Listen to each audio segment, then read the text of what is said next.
Hi hello ನಮಸ್ಕಾರ. UK ಬಾಯ್ YouTube ಚಾನಲ್ಗೆ ಸ್ವಾಗತ. ತಮ್ಮೆಲ್ಲರಿಗೂ ಮತ್ತೊಮ್ಮೆಗೆ ಇವತ್ತಿನ ಕ್ಲಾಸಿನಲ್ಲಿ ಏನು ನೋಡೋಣ ಅಂದ್ರಪ್ಪ, ದ್ವಿತೀಯ PUC ಪೂರ್ವ ಸಿದ್ಧತಾ ಪರೀಕ್ಷೆ ಎಕನಾಮಿಕ್ ಅರ್ಥಶಾಸ್ತ್ರ.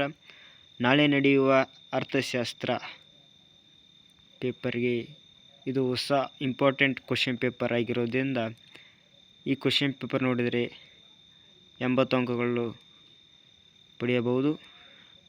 ಕ್ವಶನ್ ಪೇಪರನ್ನು ನೋಡೋಣ, ಸಾಲ್ವ್ ಮಾಡೋಣ. ಅರ್ಥಶಾಸ್ತ್ರ, ಇಲ್ಲಿ ಸಮಯ 3 ಗಂಟೆಗಳ ಕಾಲಾವಧಿ ಇರುತ್ತದೆ. ಹಾಗೆ ಅಂಕಗಳು 80 ಮಾತ್ರ ಹೊಂದಿದೆ.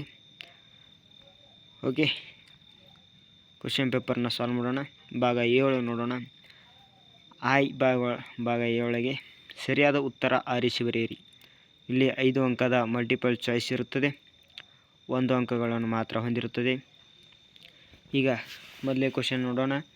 ಈ ಕೆಳಗಿನ ಯಾವ ಸೂಕ್ಷ್ಮ ಅರ್ಥಶಾಸ್ತ್ರ ಉದಾಹರಣೆಯಾಗಿದೆ? ಇಲ್ಲಿ ಸರಿಯಾದ ಉತ್ತರ ನೋಡೋಣ. ಇಲ್ಲಿ ಮಾರ್ಕ್ ಮಾಡಲಾಗಿದೆ ಬಿ, ಅನುಭೋಗಿ ವರ್ತನೆ. ವೆರಿ ಇಂಪಾರ್ಟೆಂಟ್ ಕ್ವಶನ್ ಇದು ಆಗಿರುವುದರಿಂದ ಇಂಪಾರ್ಟೆಂಟ್, ಹೆಚ್ಚಾಗಿ ಕೇಳಿದ ಪ್ರಶ್ನೆ ಆಗಿದೆ. MCQ important. ಹಾಗೆ ಎರಡನೇ ಕ್ವಶನ್, TU ಸ್ಥಿರವಾಗಿದ್ದಾಗ MU ಋಣಾತ್ಮಕವಾಗುತ್ತದೆ. ಇದು ಸರಿಯಾದ ಉತ್ತರ ಆಗಿದೆ. ಹಾಗೆ ಮುಂದಿನ ಪ್ರಶ್ನೆ 3, ಮಹಾ ಆರ್ಥಿಕ ಕುಸಿತ ವರ್ಷ ಯಾವ ಅಂತ ಕೇಳಿದರೆ ಸರಿಯಾದ ಉತ್ತರ ಮಾರ್ಕ್ ಮಾಡಲಾಗಿದೆ ಸಿ, 1929. ಹಾಗೆ ಮುಂದಿನ ಪ್ರಶ್ನೆ 4 ಸ್ನೇಹಿತರೆ, ನೈಜ GDPಯನ್ನು ಲೆಕ್ಕಾಚಾರ ಮಾಡಲು ಬಳಸಲಾಗುವ ವರ್ಷ ಯಾವುದಂತ ಕೇಳಿದ್ದಾರೆ. ಆಪ್ಷನ್ಸಲ್ಲಿ ಸರಿಯಾದ ಉತ್ತರ ಎ ಆಗಿದೆ, ಚಾಲ್ತಿ ವರ್ಷ. ಮುಂದಿನ ಪ್ರಶ್ನೆ 5, ವ್ಯಕ್ತಿಗಳು ಮತ್ತು ಉದ್ಯಮ ಘಟಕಗಳ ಮೇಲೆ ವಿಧಿಸುವ ತೆರಿಗೆಗಳು. ಸರಿಯಾದ ಉತ್ತರ ನೇರ ತೆರಿಗೆಯಾಗಿದೆ. ವಿದ್ಯಾರ್ಥಿಗಳೇ ಸರಿಯಾಗಿ ನೋಡ್ಕೊಳ್ಳಿ, ಇದು ಕ್ವಶನ್ ಪೇಪರ್ ಇಂಪಾರ್ಟೆಂಟ್ ಆಗಿದೆ. ಹಾಗೆ ನಮ್ಮ ಚಾನಲ್ನ ಯಾರು ಹೊಸದಾಗಿ ನೋಡ್ತಿದ್ದಾರಾ ಸಬ್ಸ್ಕ್ರೈಬ್ ಮಾಡ್ಕೊಳ್ಳಿ. ಹೊಸ ವಿಡಿಯೋಗಳನ್ನು ನಮ್ಮ ಚಾನಲಲ್ಲಿ ಹಾಕ್ತೀವಿ. ಹಾಗೆ ಮುಂದಿನ ಪ್ರಶ್ನೆಗಳನ್ನು ನೋಡೋಣ. ಬಿಟ್ಟ ಸ್ಥಳ ನೋಡೋಣ. ಭಾಗ ಎ ಒಳಗೆ ಇಲ್ಲಿ ಸರಿಯಾಗಿ ನೋಡೋಣ. 6ನೇ ಪ್ರಶ್ನೆಗೆ ಪ್ರಶ್ನೆ ನೋಡೋಣ, ಉತ್ತರಗಳನ್ನು ನೋಡೋಣ. ಹಾಗೆ ಸರಕೊಂದರ ಬೇಡಿಕೆಯು ಅದರ ಬೆಲೆಯೊಂದಿಗೆ ಡ್ಯಾಶ್ ವಿರುದ್ಧ ದಿಕ್ಕಿನಲ್ಲಿ ಚಲಿಸುತ್ತದೆ. ಸರಿಯಾದ ಉತ್ತರ. ಇದು ವೆರಿ ಇಂಪಾರ್ಟೆಂಟ್, ಹೆಚ್ಚಾಗಿ ಕೇಳಿದ ಬಿಟ್ಟ ಸ್ಥಳಗಳ ಪ್ರಶ್ನೆಯಾಗಿದೆ ಇದು. ಹಾಗೆ ಮುಂದಿನ ಪ್ರಶ್ನೆ 7, ಸೀಮಾಂತ ಉತ್ಪನ್ನ ಮತ್ತು ಸರಾಸರಿ ಉತ್ಪನ್ನ ರೇಖೆಗಳೆರಡು ಡ್ಯಾಶ್ ಆಕಾರವಾಗಿದೆ. ಸರಿಯಾದ ಉತ್ತರ ತಲೆ ಕೆಳಗಾದ ಆಕಾರವಾಗಿರುತ್ತದೆ. ಇದು ಇಂಪಾರ್ಟೆಂಟ್ ಬಿಟ್ಟ ಸ್ಥಳ ಕ್ವಶನ್ ಆಗಿದೆ. ವೆರಿ ಇಂಪಾರ್ಟೆಂಟ್, 3 ಸಲ ಕೇಳಿದರೆ. ಹಾಗೆ ಮುಂದಿನ ಪ್ರಶ್ನೆ 8ನೇ ಪ್ರಶ್ನೆ, ಡ್ಯಾಶ್ ತೆರಿಗೆಯು ಸರ್ಕಾರವು ಉತ್ಪನ್ನದ ಪ್ರತಿ ಘಟಕದ ಮಾರಾಟದ ಮೇಲೆ ವಿಧಿಸುವ ತೆರಿಗೆಯಾಗಿದೆ. ಉತ್ತರ ನೋಡೋಣ ವಿದ್ಯಾರ್ಥಿಗಳೇ. ಘಟಕ ತೆರಿಗೆಯು ಸರ್ಕಾರದ ಉತ್ಪನ್ನದ ಪ್ರತಿ ಘಟಕದ ಮಾರಾಟ ಮೇಲೆ ವಿಧಿಸುವ ತೆರಿಗೆ. ಮುಂದಿನ ಪ್ರಶ್ನೆ 9, ಸಮಗ್ರ ಅರ್ಥಶಾಸ್ತ್ರವು ಡ್ಯಾಶ್ನಲ್ಲಿ ಆಳವಾದ ಬೇರು ಹೊಂದಿದೆ. ಸಮಗ್ರ ಅರ್ಥಶಾಸ್ತ್ರವು ಸೂಕ್ಷ್ಮ ಅರ್ಥಶಾಸ್ತ್ರದಲ್ಲಿ ಆಳವಾದ ಜ್ಞಾನವನ್ನು ಅಥವಾ ಆಳವಾದ ಬೇರೂರಿ ಹೊಂದಿದೆ. ಹಾಗೆ ಮುಂದಿನ ಪ್ರಶ್ನೆ 10, ಪರಿಸರ ಮಾಲಿನ್ಯವು ಡ್ಯಾಶ್ ಬಾಹ್ಯತೆಗೆ ಒಂದು ಉದಾಹರಣೆಯಾಗಿದೆ. ಋಣಾತ್ಮಕ ಬಾಹ್ಯತೆಗೆ ಒಂದಾಗಿದೆ. ಸರಿಯಾದ ನೋಡಿಕೊಳ್ಳಿ ವಿದ್ಯಾರ್ಥಿಗಳೇ. ನಾಳೆ ನಡೆಯುವ ಅರ್ಥಶಾಸ್ತ್ರ ಪೇಪರಿಗೆ ಇಂಪಾರ್ಟೆಂಟ್ ಕ್ವಶನ್ ಪೇಪರ್ ಇದು. ಅರ್ಧಕ್ಕಿಂತ ಹೆಚ್ಚು ಕ್ವಶನ್ಗಳು ಈ ಕ್ವಶನ್ ಪೇಪರಿಂದ ಬರುತ್ತದೆ. ಹಾಗೆ ಮುಂದಿನ ಕ್ವಶನ್ಗಳನ್ನು ನೋಡೋಣ. ಹೊಂದಿಸಿ ಬರೆಯಿರಿ. ಎ ಆಪ್ಷನ್ಸಲ್ಲಿ ನೋಡಬೇಕಾದ್ರೆ ಪೂರಕ ಸರಕು. ಇಲ್ಲಿ ಸರಿಯಾದ ಉತ್ತರ ನೋಡೋಣ. ಇಲ್ಲಿ ಉತ್ತರಗಳನ್ನು ಇದ್ದಾವೆ. ಪೂರಕ ಸರಕು ಎರಡನೇದಾಗುತ್ತೆ ಪೆನ್ನು ಮತ್ತು ಶಾಯಿ. MPL ಸರಿಯಾದ ಉತ್ತರ TPL - TPL. ಹಾಗೆ ಸಿ 5 ಅಥವಾ 5 ಅಂತ ಕರೀತಾರೆ. ಇಲ್ಲಿ ಸರಿಯಾದ ಉತ್ತರ TR - C ಒಂದನೇದಾಗುತ್ತೆ. ಹಾಗೆ ಡಿ ನೋಡೋಣ, M3 ಮತ್ತು M4. ಇಲ್ಲಿ ಸರಿಯಾದ ಉತ್ತರ ವಿಶಾಲಹನ ಅಂತ ನೋಡಬಹುದು, 5ನೇದು ವಿಶಾಲಹನ.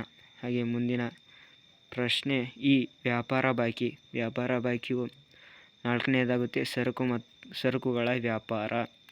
ಇಂಪಾರ್ಟೆಂಟ್ ಹೊಂದಿಸಿ ಆಗಿದೆ. ಇಲ್ಲಿ ಹೆಚ್ಚು ಪ್ರಶ್ನೆಗಳನ್ನು ನೋಡಬಹುದು ವಿದ್ಯಾರ್ಥಿಗಳೇ, ಸರಿಯಾಗಿ ನೋಡಿಕೊಳ್ಳಬಹುದು ನೀವು.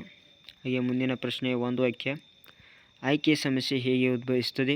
ಇದು 1 ಅಂಕದ ಪ್ರಶ್ನೆಯಾಗಿರುವುದರಿಂದ ಇಲ್ಲಿ 5 ಕ್ವಶನ್ಗಳು ಬರುತ್ತವೆ. 12ನೇ ಪ್ರಶ್ನೆ, ಆಯ್ಕೆ ಸಮಸ್ಯೆಗಳು ಹೇಗೆ ಉದ್ಭವಿಸುತ್ತದೆ? ಇಂಪಾರ್ಟೆಂಟ್ ಕ್ವಶನ್ ಆಗಿದೆ. ಹಾಗೆ ಮುಂದಿನ ಪ್ರಶ್ನೆ 13, ಒಬ್ಬ ಅನುಭೋಗಿಗೆ 4 ಕಿತ್ತಳೆ ಹಣ್ಣುಗಳು 28 ಘಟಕಗಳಷ್ಟು ಒಂದು ತುಷ್ಟಿಗುಣವನ್ನು ಮತ್ತು 5 ಕಿತ್ತಳೆ ಹಣ್ಣುಗಳು 30 ಘಟಕಗಳಷ್ಟು ಒಟ್ಟು ತುಷ್ಟಿಗುಣವನ್ನು ನೀಡುತ್ತದೆ ಎಂದು ಭಾವಿಸಿದರೆ ಸೀಮಾಂತ ತುಷ್ಟಿಗುಣವನ್ನು ಕಂಡುಹಿಡಿಯಿರಿ. ಇಲ್ಲಿ ಇಂಟು ಮಾಡಿ ಉತ್ತರ ನೋಡಬೇಕಾಗುತ್ತದೆ. ಹಾಗೆ 14ನೇ ಪ್ರಶ್ನೆಗೆ, ಆರ್ಥಿಕ ಏಜೆಂಟ್ಗಳೆಂದರೆ ಯಾರು? ಆರ್ಥಿಕ ಏಜೆಂಟ್ಗಳೆಂದರೆ ಅನುಭೋಗಿ, ಇನ್ನಿತರರು ಬರುತ್ತಾರೆ. ಹಾಗೆ ಇಂಪಾರ್ಟೆಂಟ್ ಕ್ವಶನ್ ಆಗಿದೆ. 14ನೇ ಪ್ರಶ್ನೆ ಹೆಚ್ಚು ಸಲ ಬಂದ ಪ್ರಶ್ನೆಯಾಗಿದೆ. ಹಾಗೆ ಮುಂದಿನ ಪ್ರಶ್ನೆ 15, GNP ವಿಸ್ತರಿಸಿ, ಗ್ರಾಸ್ ನಾಟ್ ಪ್ರಾಡಕ್ಟ್ ಅಂತ ಹೇಳ್ಬೋದು. ಹಾಗೆ ಮುಂದಿನ ಪ್ರಶ್ನೆ 16, ಹಣದ ಅಪಮೌಲ್ಯೀಕರಣ ಅರ್ಥ ನೀಡಿ. ಹೆಚ್ಚಾಗಿ ಕೇಳಿದ ಒಂದು ವಾಕ್ಯದ ಪ್ರಶ್ನೆಗಳು ಸರಿಯಾಗಿ ನೋಡಬೇಕಾದರೆ ಆಯ್ಕೆ ಸಮಸ್ಯೆ ಹೇಗೆ ಉತ್ತರಿಸುತ್ತದೆ? 12ನೇ ಪ್ರಶ್ನೆ, ಹಾಗೆ 13ನೇ ಪ್ರಶ್ನೆ, 14ನೇ ಪ್ರಶ್ನೆ, 15ನೇ ಪ್ರಶ್ನೆ, 16ನೇ ಪ್ರಶ್ನೆ ವೆರಿ ಇಂಪಾರ್ಟೆಂಟ್ಗಳಾಗಿವೆ, 5 ಪ್ರಶ್ನೆಗಳು. ಹಾಗೆ ಭಾಗ ಬಿ ಒಳಗೆ ನೋಡಬೇಕಾದ್ರೆ ಯಾವುದಾದ್ರೂ 6 ಪ್ರಶ್ನೆಗಳಿಗೆ ಮಾತ್ರ 4 ವಾಕ್ಯಗಳಲ್ಲಿ ಉತ್ತರಿಸಿ, ಅಂದರೆ ಇದು 2 ಮಾರ್ಗದರ್ಶನ ಹೊಂದಿರುತ್ತದೆ. ಹಾಗೆ ಮುಂದಿನ ಪ್ರಶ್ನೆಗಳು ನೋಡೋಣ.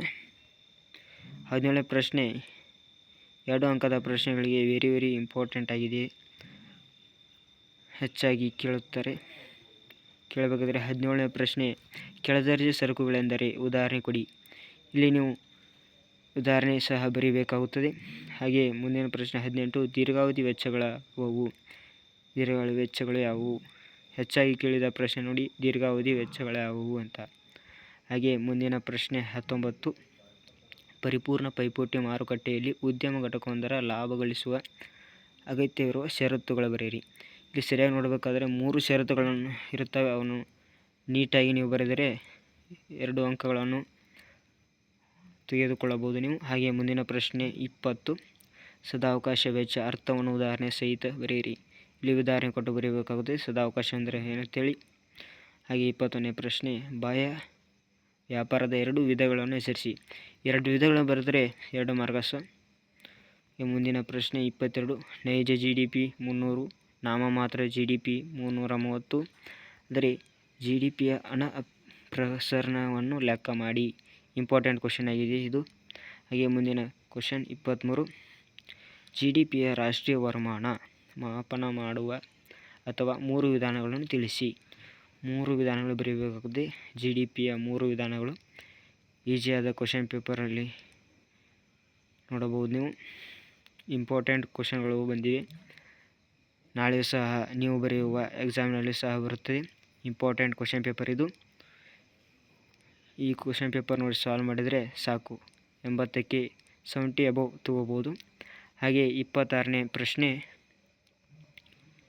ಜನರು ವಿದೇಶಿ ವಿನಿಮಯ ಏಕೆ ಬಿಡುತ್ತಾರೆ? ಮುಂದಿನ ಪ್ರಶ್ನೆ ನೋಡೋಣ. ಇಲ್ಲಿ ಭಾಗ ಸಿ ಒಳಗೆ ನೋಡಬೇಕಾದರೆ 5 ಪ್ರಶ್ನೆಗಳಿಗೆ ಮಾತ್ರ ಪ್ರತಿಯೊಂದಕ್ಕೂ 12 ವಾಕ್ಯಗಳೇ ಉತ್ತರಿಸಿ. ಇಲ್ಲಿ ಒಂದೊಂದು ಪ್ರಶ್ನೆಗೆ 4 ಅಂಕಗಳನ್ನು ಪಡೆಯಬಹುದು ನೀವು ಹೊಂದಿರುತ್ತದೆ. ಹಾಗೆ 27ನೇ ಪ್ರಶ್ನೆ, ಒಂದು ಆರ್ಥಿಕತೆಯ 3 ಕೇಂದ್ರೀಯ ಸಮಸ್ಯೆಗಳ್ಯಾವು ವಿವರಿಸಿ.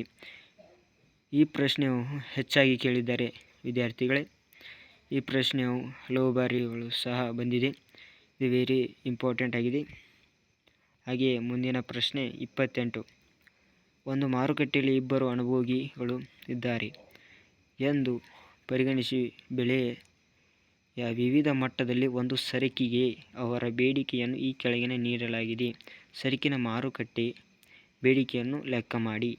ಇಲ್ಲಿ ಏನು ಮಾಡಬೇಕಂದ್ರಪ್ಪ, ಮಾರುಕಟ್ಟೆ ಬೇಡಿಕೆಯನ್ನು ಕಂಡುಹಿಡಿ ಅಂದಾರ. ಅಂದರೆ D1 + D2 ಇಲ್ಲಿ ಪ್ಲಸ್ ಮಾಡಿ ಕೂಡಿಸಿ ಬರೆಯಬೇಕಾಗುತ್ತದೆ. ಇಲ್ಲಿ ಬೇಡಿಕೆ ಕೇಳಿದ್ದಾರೆ, ಲಾಭ ಕೇಳಿದ್ದಾರೆ. ಹಾಗೆ ಮುಂದಿನ ಪ್ರಶ್ನೆ 29. ಒಟ್ಟು ತೂಷ್ಟಿಗುಣ ಮತ್ತು ಸೀಮಾಂತ ತೂಷ್ಟಿಗುಣ ನಡುವಿನ ವ್ಯತ್ಯಾಸವನ್ನು ಬರೆಯಿರಿ. ಇಲ್ಲಿ 5 ಅಥವಾ 6 ಪಾಯಿಂಟ್ಗಳನ್ನು ಬರೆದರೆ ನೀವು 4ಕ್ಕೆ 4 ಅಂಕಗಳನ್ನು ತೆಗೆದುಕೊಳ್ಳಬಹುದು. ಹಾಗೆ ಮುಂದಿನ ಪ್ರಶ್ನೆ 30.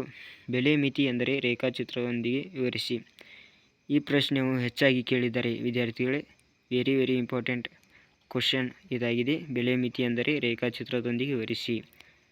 ಹಾಗೆಯೇ ಮುಂದಿನ ಪ್ರಶ್ನೆ 31. ಒಂದು ಆರ್ಥಿಕತೆಯ ಆದಾಯದ ವೃತ್ತಾಕಾರದ ಚಲನೆಯನ್ನು ಪಟದ ಸಹಾಯದಿಂದ ನಿರೂಪಿಸಿ. Important question. ಹಾಗೆ 32ನೇ ಪ್ರಶ್ನೆ. ಹಣದ ಶಾಸನಬದ್ಧ ವ್ಯಾಖ್ಯಾನವನ್ನು ಕುರಿತು ಬರೆಯಿರಿ. ಮುಂದಿನ ಪ್ರಶ್ನೆ 33. ಸಾರ್ವಜನಿಕ ಸಾಲವು ಹೊರೆಯಾಗಿದೆ, ವಿವರಿಸಿ. ಮುಂದಿನ ಪ್ರಶ್ನೆ. ಸಂದಾಯ ಬಾಕಿಯ ಬಂಡವಾಳ ಖಾತೆಯ ಭಾಗಗಳ ಪಟವನ್ನು ಬರೆಯಿರಿ. ಪಟ ಅಂದರೆ ಇಲ್ಲಿ ಒಂದು ಕಾಲಮ್ ಹಾಕಿ ಬರೆಯಬೇಕಾಗುತ್ತದೆ. ವೆರಿ ಇಂಪಾರ್ಟೆಂಟ್ ಕ್ವಶನ್ ಆಗಿರುವುದರಿಂದ ಇದು ಹೆಚ್ಚಾಗಿ ಕೇಳಿದ್ದಾರೆ. ಹಾಗೆ ಮುಂದಿನ ಪ್ರಶ್ನೆ 35. ವ್ಯಾಪಾರ ಬಾಕಿ ಪರಿಕಲ್ಪನೆ ವಿವರಿಸಿ. ಇಲ್ಲಿ ವಿವರಣೆ ಕೊಟ್ಟು ಬರೆಯಬೇಕಾಗುತ್ತದೆ. ಹಾಗೆ ನಮ್ಮ ಚಾನಲನ್ನು ಸಪೋರ್ಟ್ ಮಾಡಿ, ಸಬ್ಸ್ಕ್ರೈಬ್ ಮಾಡಿ. ಹೊಸ ವಿಡಿಯೋಗಳನ್ನು ನಮ್ಮ ಚಾನಲಲ್ಲಿ ನೀಡ್ತೇವೆ. ನಮ್ಮ ಚಾನಲ್ನ ಸಪೋರ್ಟ್ ಮಾಡಿ. ಹಾಗೆ ಮುಂದಿನ ಪ್ರಶ್ನೆಗಳನ್ನು ನೋಡೋಣ. ಭಾಗ ಡಿ ಒಳಗೆ ನೋಡಬೇಕಾದ್ರೆ ಇಲ್ಲಿ ಭಾಗ ಡಿ ಒಳಗೆ 3 ಪ್ರಶ್ನೆಗಳಿಗೆ 20 ವಾಕ್ಯಗಳು ಉತ್ತರಿಸಿ. ಅಂದರೆ 6 ಅಂಕದ 3 ಪ್ರಶ್ನೆಗಳನ್ನು ಬರೆಯಬೇಕಾಗುತ್ತದೆ. 36ನೇ ಪ್ರಶ್ನೆ. ಇಳಿಮುಖ ಸೀಮಾಂತ ತೂಷ್ಟಿಗುಣ ನಿಯಮವನ್ನು ಕೋಷ್ಟಕ ಮತ್ತು ರೇಖಾಚಿತ್ರದ ಸಹಾಯದಿಂದ ವಿವರಿಸಿ. ಈ ಪ್ರಶ್ನೆ ಹೆಚ್ಚಾಗಿ ಕೇಳಿದರೆ 2024, 25, 23ರಲ್ಲಿ ಸಹ ಕೇಳಿದ್ದಾರೆ. ಹಾಗೆ ಮುಂದಿನ ಪ್ರಶ್ನೆ 37. ಈ ಕೆಳಗಿನ ಕೋಷ್ಟಕದಲ್ಲಿ ಶ್ರಮದ ಸರಾಸರಿ ಉತ್ಪನ್ನ ಪಟ್ಟಿ ಮಾಡಿ.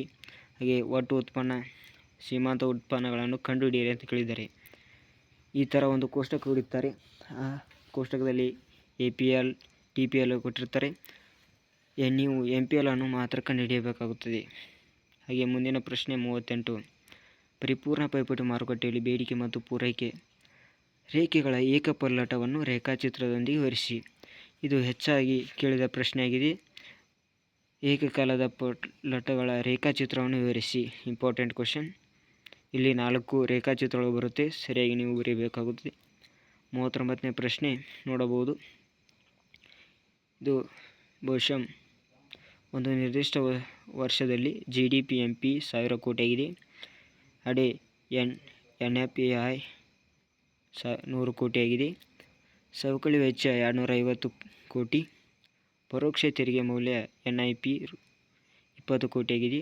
ಈ ಕೆಳಗಿನ ಉತ್ತರಗಳನ್ನು ಬರೆಯಬೇಕಾಗುತ್ತದೆ. ಸ್ನೇಹಿತರೆ ನೋಡಬಹುದು ನೀವು 6 ಅಂಕಗಳು.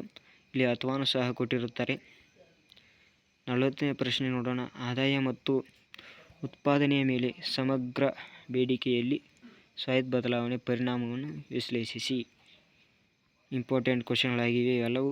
ಹಾಗೆಯೇ ಭಾಗ ಈ ಒಳಗೆ ನೋಡಬೇಕಾದ್ರೆ 2 ಕಾರ್ಯಭಾರ ನಿಯೋಜಿತ ಪ್ರಶ್ನೆಗಳನ್ನು ಬರೆಯಿರಿ. ಇಲ್ಲಿ 5 ಅಂಕಗಳನ್ನು ಈಸಿಲಿ ನೀವು ಪಡೆಯಬಹುದು. ಏಕೆಂದರೆ ಕಾರ್ಯಭಾರ ನಿಯೋಜಿತ ಪ್ರಶ್ನೆಗಳಲ್ಲಿ ನಿಮಗೆ 6 ಕಾರ್ಯಭಾರ ನಿಯೋಜಿತ ಪ್ರಶ್ನೆಗಳು ಕೊಟ್ಟಿರುತ್ತಾರೆ. ಅದರಲ್ಲಿ ನೀವು 3 ಅಥವಾ 4 ಪರ್ಫೆಕ್ಟ್ ಆದರೆ ಆರಾಮ್ ನೀವು 10 ಅಂಕಗಳನ್ನು ಪಡೆಯಬಹುದು. ಹಾಗೆಯೇ 40ನೇ ಪ್ರಶ್ನೆ ನೋಡೋಣ. ಪರಿಪೂರ್ಣ ಪೈಪೋಟಿ ಮಾರುಕಟ್ಟೆಯ ಘಟಕದ ಮಾರುಕಟ್ಟೆ ಬೆಲೆ 60 ರೂಪಾಯಿ ಇದ್ದಾಗ ಸೀಮಾಂತ ಆದಾಯ ಮತ್ತು ಸರಾಸರಿ ಆದಾಯ ಕಂಡುಹಿಡಿಯಬೇಕಾಗುತ್ತದೆ. ಇಂಪಾರ್ಟೆಂಟ್ ಆಗಿದೆ. ಇದು ಕಾರ್ಯಭಾರ ನಿಯೋಜಿತ ಪ್ರಶ್ನೆ.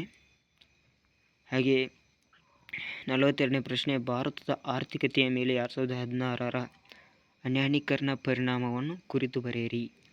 ಇದು ವೆರಿ ಇಂಪಾರ್ಟೆಂಟ್. ಇದನ್ನು ಹೆಚ್ಚಾಗಿ ಕೇಳಿದ್ದಾರೆ. ಹಾಗೆಯೇ ಮುಂದಿನ ಪ್ರಶ್ನೆ 43. ನಿಮ್ಮ ಕುಟುಂಬದ ಮಾಸಿಕ ಆದಾಯ ಮತ್ತು ವೆಚ್ಚಗಳನ್ನೊಳಗೊಂಡ ಒಂದು ಸಮತೋಲನ ಮುಂಗಡ ಪತ್ರವನ್ನು ತಯಾರಿಸಿ. ಇಲ್ಲಿ ಮುಂಗಡ ಪತ್ರವನ್ನು ಬರೆಯಬೇಕಾಗುತ್ತದೆ. ಒಂದು ಕುಟುಂಬದ ದಿನನಿತ್ಯ ಮಾಸಿಕ ಆದಾಯದಿಂದ ಇಲ್ಲಿ ಯಾವ ರೀತಿ ಲಾಭ ನಷ್ಟ ತೆಗೆದುಕೊಂಡು ಸಮತೋಲನ ಸ್ಥಿತಿಯಲ್ಲಿ ಮುಂಗಡ ಪತ್ರ ಬರೆಯಬೇಕಾಗುತ್ತದೆ.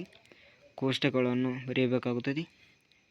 ಹೆಚ್ಚಾಗಿ ಇದನ್ನು ಫಿಕ್ಸ್ ಕ್ವಶನ್ ಅಂತ ಹೇಳ್ಬೋದು. ವೆರಿ ಇಂಪಾರ್ಟೆಂಟ್ ಕ್ವಶನ್ ಪೇಪರ್ ಆಗಿದೆ ಇದು. ನೀವು ನೋಡಬಹುದು. ಹೆಚ್ಚಾಗಿ ಕೇಳಿದ ಪ್ರಶ್ನೆಗಳು ಈ ಕ್ವಶನ್ ಪೇಪರ್ನಲ್ಲಿವೆ. ಹಾಗೆಯೇ ನೀವು ನಾಳೆ ನಡೆಯುವ ಕ್ವಶನ್ ಪೇಪರ್ನಲ್ಲಿ ನೀವು ಆರಾಮಾಗಿ 80K 70 ಅಬೋ ಪಡೆಯಬಹುದು.